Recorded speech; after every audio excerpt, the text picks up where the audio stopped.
Krishnam Vande Jagat Guru. I pray to the Guru of the universe. Krishnam academy की ओर से Gita study की series में आज छठे अध्याय से श्लोक नंबर 9 है। श्लोक है, सुहत मित्र अरि उदासीन मध्यस्थ द्वेष बंधुषु साधुषु अपि च पापेषु सम बुद्धिर विशिषति। The yogi who looks upon all the well-wishers, friends, foes, the pious and the sinners with an impartial intellect and with equal intellect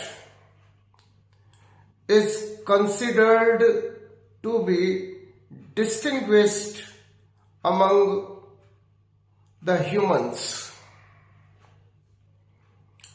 वह योगी जिसने उच्च अवस्था को प्राप्त कर लिया है, एक समदृष्टि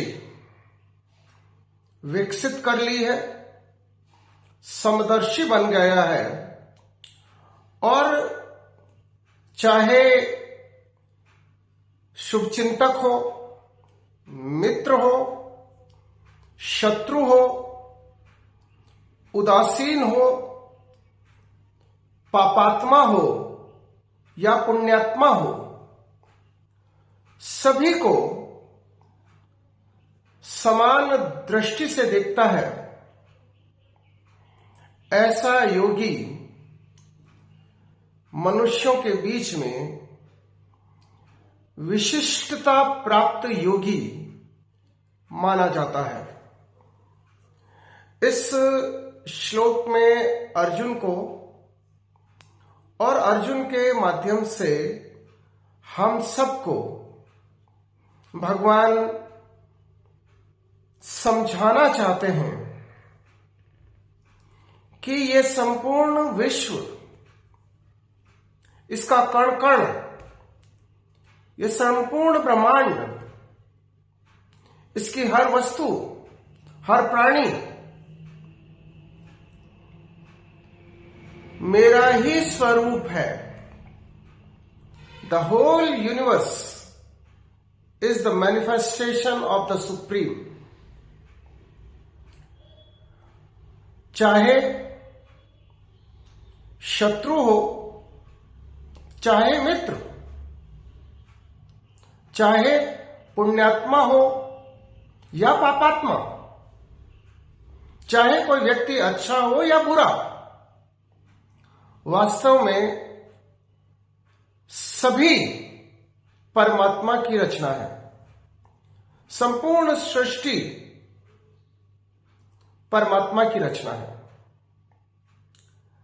जब यह सत्य, यह तथ्य योग के अभ्यास के माध्यम से, ज्ञान के माध्यम से या भक्ति के माध्यम से किसी व्यक्ति को ज्ञात हो जाता है, तो फिर ऐसा व्यक्ति उच्च अवस्था प्राप्त योगी बन जाता है। और ऐसी उच्च अवस्था प्राप्त योगी में समदृष्टि विकसित हो जाती है और समदृष्टि वाला योगी फिर पापात्मा हो या पुण्यात्मा, मित्र हो या शत्रु, शुभचिंतक हो या उदासीन, उनमें भेदभाव नहीं करता है। और यहां भेदभाव नहीं करने का अर्थ केवल इतना ही है कि उच्च अवस्था प्राप्त योगी इन्हें समदृष्टि से देखता है, इन्हें इनके कर्म के आधार पर दंड या पुरस्कार देता है, पक्षपात नहीं करता। हम इस श्लोक के माध्यम से एक बात भली भांति समझ सकते हैं कि ये संपूर्ण विश्व, ये संपूर्ण ब्रह्मांड परमात्मा की अपनी रचना है और परमात्मा कण कण में निवास करता है। पुण्यात्मा, पापात्मा, मित्र, शत्रु, ये सब परमपिता परमात्मा की माया है और माया जाल में फंसकर हम एक ऐसी बुद्धि विकसित कर लेते हैं जो बुद्धि पक्षपात वाली होती है। इस श्लोक में भगवान हमें समझा रहे हैं कि हमें पक्षपात रहित बुद्धि को विकसित करना है और पक्षपात रहित बुद्धि योग, ज्ञान और भक्ति के अभ्यास द्वारा विकसित हो सकती है। जब तक हम माया से आविष्ट हैं, जब तक हम माया जाल में फंसे हुए हैं, तब तक समदृष्टि विकसित नहीं हो सकती है। परंतु यदि हम माया जाल से मुक्त हो, माया के आविष्ट से हम स्वयं को अलग कर लें, तो निश्चित रूप से हम ऐसी बुद्धि प्राप्त कर सकते हैं, ऐसी समदृष्टि हम स्वयं के अंदर ला सकते हैं जिसमें हमें संपूर्ण संसार ईश्वर की सृष्टि नजर आएगा। भक्त शिरोमणि श्री हनुमान जी महाराज के पास ऐसी ही समदृष्टि थी और वो ऐसे ही उच्च अवस्था प्राप्त योगी थे। इसीलिए वे कहा करते थे, सिए राम मैं सब जग जानी। संपूर्ण जगत में वे राम और सीता को देखते थे। हम इस प्रकार की समदृष्टि वाली बुद्धि, इस प्रकार की दृष्टि विकसित कर सकते हैं और हमें विकसित करनी चाहिए, क्योंकि हमारे दुखों के दो बड़े कारण हैं। एक ईर्ष्या और दूसरा हमें लगता है कि ये पापी है और ये पुण्यात्मा है, और हम दोनों को समदृष्टि से नहीं देख पाते हैं। ये दो कारण हमारे दुख के बड़े कारण हैं। यदि हम स्वयं में समदृष्टि विकसित कर लें, हम समदर्शी बन जाए, तो निश्चित रूप से हम सांसारिक दुखों से छुटकारा प्राप्त कर सकते हैं। हम ईर्ष्या से स्वयं को मुक्त कर सकते हैं। यदि हमें ये ज्ञात हो जाए कि हमारा बंधु, हमारा मित्र, हमारा शत्रु, हमारा शुभचिंतक या हमारा बुरा चाहने वाला प्रत्येक व्यक्ति यदि प्रगति करता है, उन्नति करता है, तो हमें उसकी प्रगति से प्रसन्न होना चाहिए, दुखी नहीं।